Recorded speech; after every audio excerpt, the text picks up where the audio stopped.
We're going to start with Andrew Bridgen in the House of Commons, well, in fact, in Portcullis House on Monday evening. So here's what he was tweeting out earlier on the 4th of December. An absolute delight to host medical experts, doctors and scientists presenting evidence to explain excess deaths, vaccine harms and other subjects in the UK and around the world. I was delighted to see so many MPs, Lords and supporters in attendance. The evidence is unequivocal. So let's just first of all look at the people who did attend.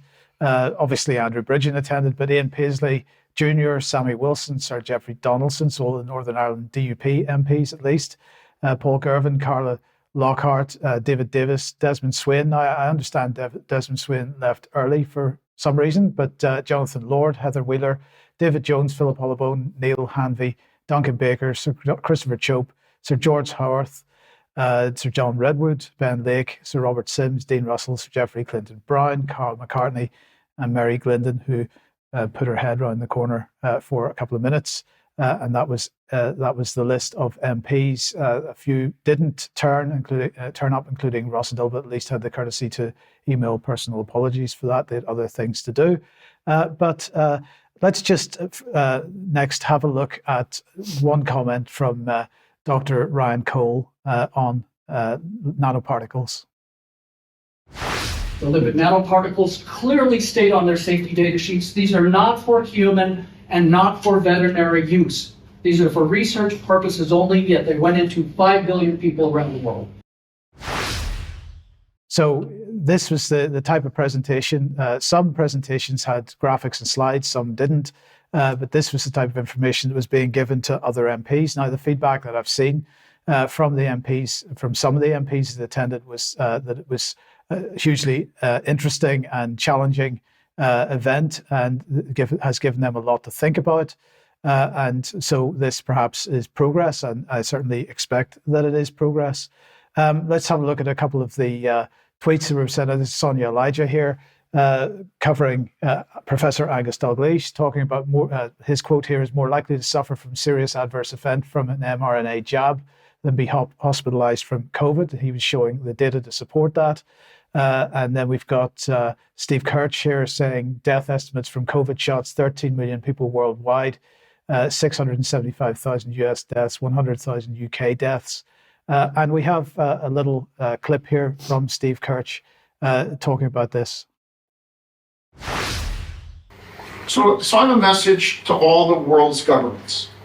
Release the COVID shot record level data now.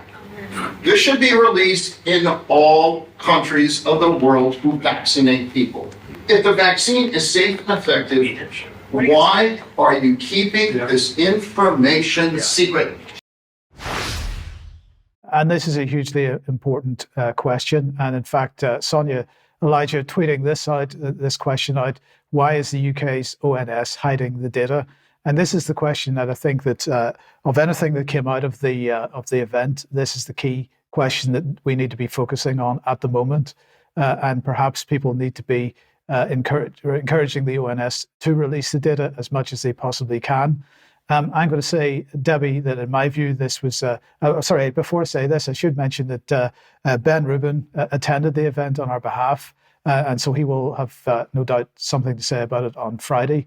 But Debbie, let me ask you this, because it seems to me that this was a successful event in the sense that, first of all, Andrew Bridgen managed to attract at least some MPs to come and Lords to come and listen to what was being said. And the feedback so far seems to be that they're not simply dismissing it as conspiracy theory and nonsense. So, to some degree, progress has been made here. Yeah, I completely agree. And good afternoon, everyone, from a very chilly Cornwall. But I agree, it was a completely resounding success. I don't think we've ever seen so many MPs, Lords in attendance. And I would say congratulations to Andrew Bridgen, because from what I'm hearing, a lot of MPs and people that attended are asking far more questions now than they were before. So I think we should all be incredibly buoyed up by this news.